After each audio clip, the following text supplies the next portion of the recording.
Hello everyone, welcome back to my channel. আমি মৌমি, তোমাদের আরও একটা ব্লগে স্বাগত জানাই।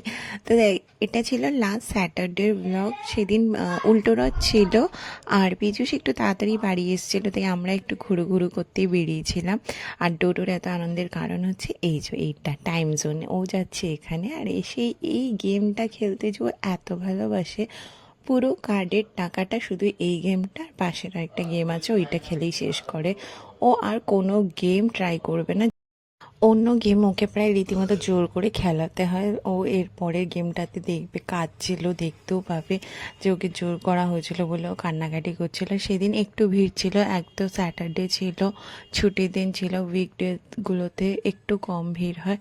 আর এই টাইম জোনটা এমন একটা জায়গা যেখানে ছোট বড় সবাই গেম খেলে। অবভিয়াসলি সবারই মুড একটু রিল্যাক্স হয়ে যায় আর সবাই একসাথে এখানটায় এসে টাইম স্পেন্ড করে। তো এই জায়গাটা বেশ ভালো জায়গা।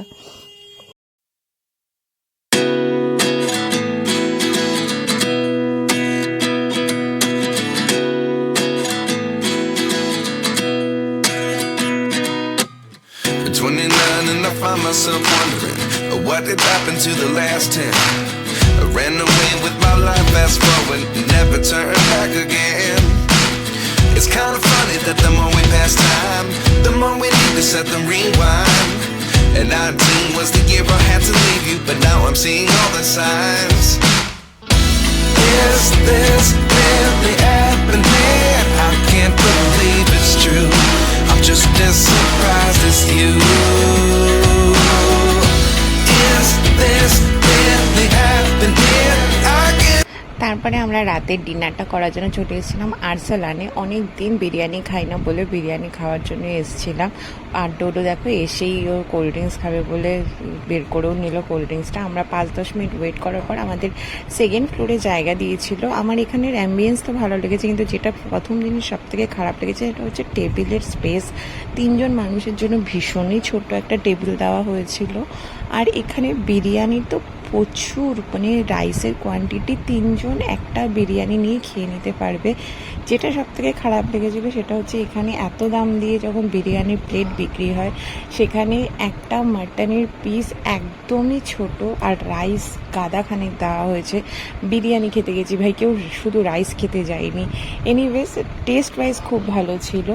তো যাই হোক, তারপরে খাওয়া দাওয়া করে বাড়ি ফিরলাম।